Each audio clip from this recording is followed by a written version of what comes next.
Inter-process communication. The objective of this lesson is to explain what is inter-process communication. In the context of inter-process communication, I shall describe two models, the shared memory model and message passing model, to facilitate the inter-process communication. Inter-process communication. This is the facility and operating system that allows two or more processes to communicate with each other. As you know, in multi-programming environment, there are more than one processes in the main memory. And these processes may need to exchange information with each other. They may need to communicate with each other. So, in order to provide this communication facility, operating system provides necessary mechanism, and these mechanisms are known as inter-process communication. The processes that wish to communicate with each other, they may be in the same computer or in different computers which are connected via a network. So the processes might be in the same machine, or these processes may be in different machines. So in the context of inter-process communication, processes can be grouped as independent process and cooperating process. Independent process. A process is independent process if it cannot affect the other processes, or if it cannot be affected by the other processes which are running in the system. So independent process is neither affecting other processes nor it is affected by the other processes which are running in the system. It is a kind of standalone process which doesn't share data and information with other processes. An example of the independent process is a process that sums the integer values from 1 to 10. Now this process doesn't share any information or data with other processes in the system. It is a standalone process. It is neither affecting the other processes nor it will be affected by the other processes in the system. Another example of the independent process is a process that calculates the square root of an integer. This process, again, this is an independent process because it is not sharing any information with other processes. It is not affecting other processes. Moreover, it is not being affected by the other processes.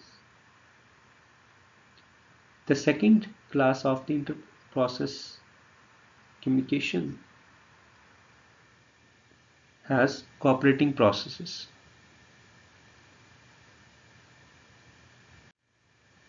A cooperating process is a process that can affect the other processes in the system, or it can be affected by the other processes in the system.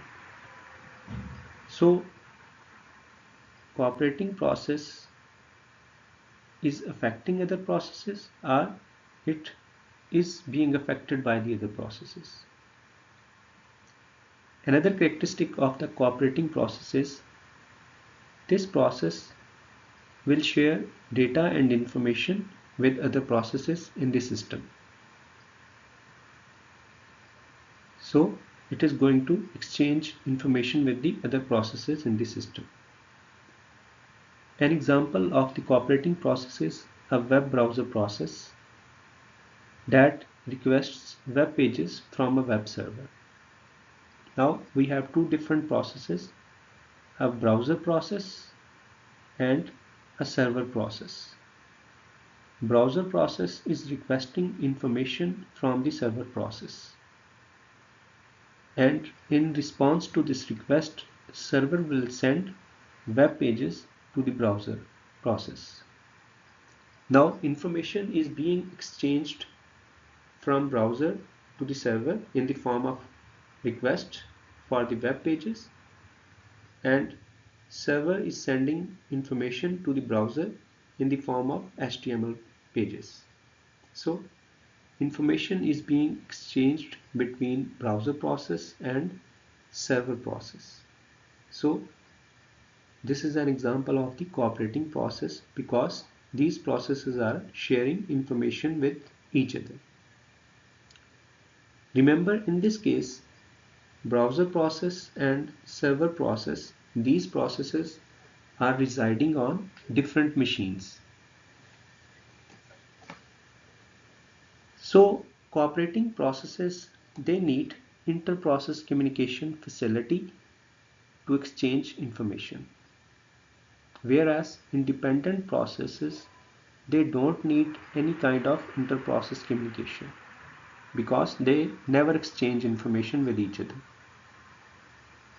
Inter-process communication will be required only for the cooperating processes.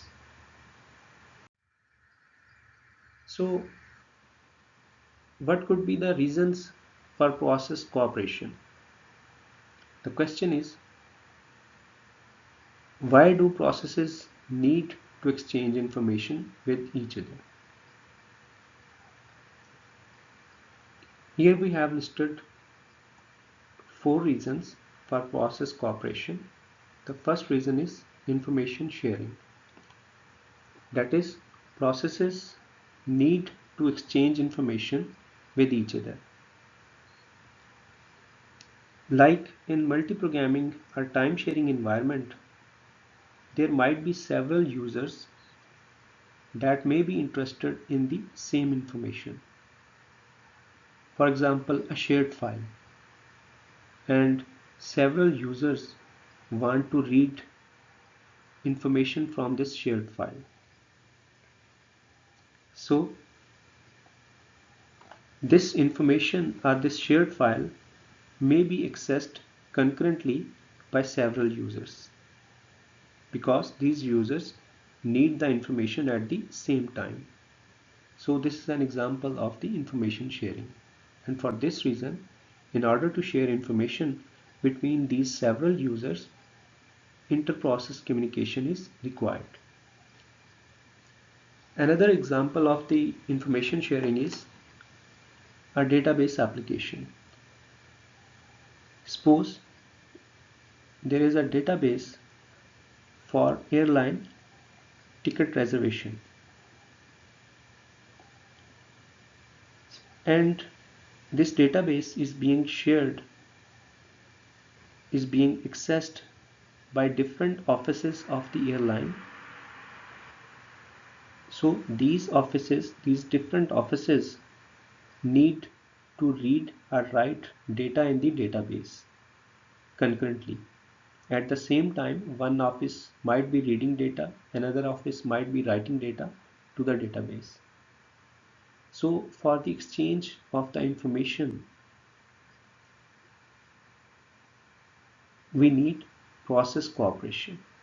These processes which are running on different machines, in the case of airline ticket reservation system, these processes are running on different machines and they need to exchange information with each other, with the database which is at the head office.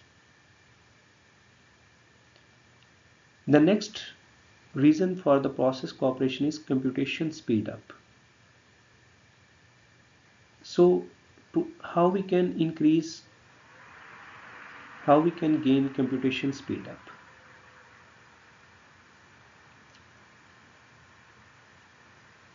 To increase the computation speed up or to gain the computation speed up, one can break the task into subtasks.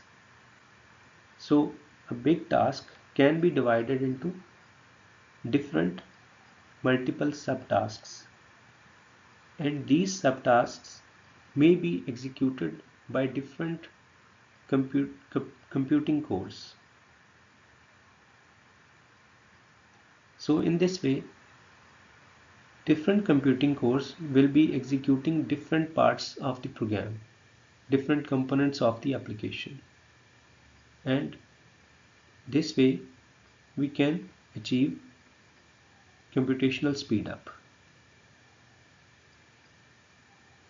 So these modules are these subtasks, they need to exchange information with each other. And for this purpose, again, we need process cooperation. Remember, to gain computational speed up, we need hardware support. Like in this case, the hardware must support, it must have multiple cores available so that different subtasks could be executed by different cores. And in order to give the complete solution for the whole problem, for the application as a whole, the results need to be combined. The execution results of these different subtasks need to be combined to give the solution for the problem as a whole. And for this reason, we need to exchange information between these different subcomponents or the subtasks of the process. The third reason for the process cooperation is modularity. When we are designing a big system, it is not designed by one person. System is divided into different modules, and these modules are designed by different people, and later on these modules are put together as a whole. Operating system is an example of the modular development. As we have discussed before, that operating system components are divided into different modules, and these modules are developed independently and later they are combined together to make operating system as a whole, as a one application. So these different modules, they need to communicate with one another, and in order to communicate, there must be mechanism for process cooperation, for process communication. So modularity is another reason for the process cooperation. The next reason is convenience of the user. For the convenience of user, we need to provide inter-process communication. A user might be running several different applications on the machine. A user might be compiling a program, he might be editing a program at the same time, and he might be printing the output of the program. He might be listening to the music at the same time.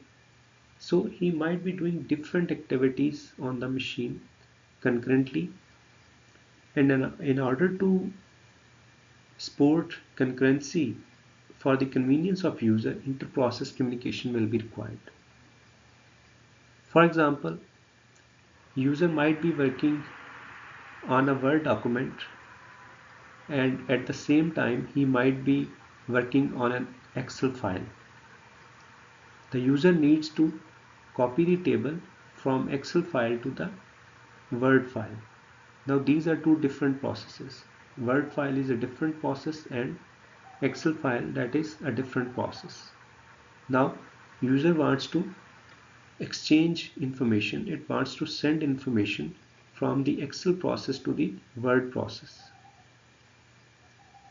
So because this user is able to copy the data from Excel file to the Word file, and at the back end behind the scene there is some inter-process communication that is facilitating this user to exchange the information from one process to the other process.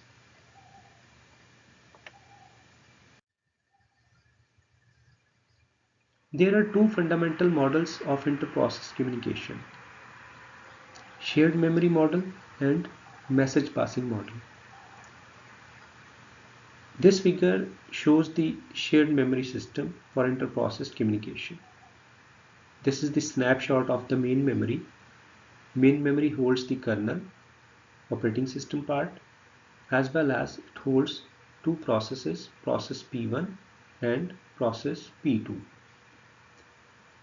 The process P1 wants to send information to process P2. So it wants to exchange information with process P2. Now what this process needs to do in order to exchange information, it will create a shared memory region. So this is the shared region of process P1. This region belongs to this process P1 address space. Now process P1 can write the desired information or data that it wishes to exchange in this shared region. And the other process with whom this information is being shared, that process can read information from this shared region. So in shared memory model, a segment of the memory will be shared between these two processes or between the processes that wish to exchange information. One process can write information in this region and another process can read information from this region. In the message passing scheme, messages are exchanged between processes. Again, process P1, it wishes to communicate information with process P2. Now it will first pass the messages to the kernel, to the operating system, and in turn kernel will pass this information on to the process P2. So there is indirect communication in message passing system. This communication is happening with the help of kernel. Operating system is involved in between.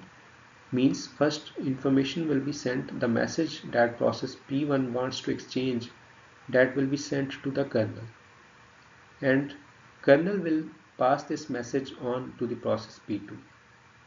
Whereas in shared memory system, process P1 and process P2 can directly communicate using this shared memory region. In this shared memory system, kernel is not involved to exchange information between these two processes.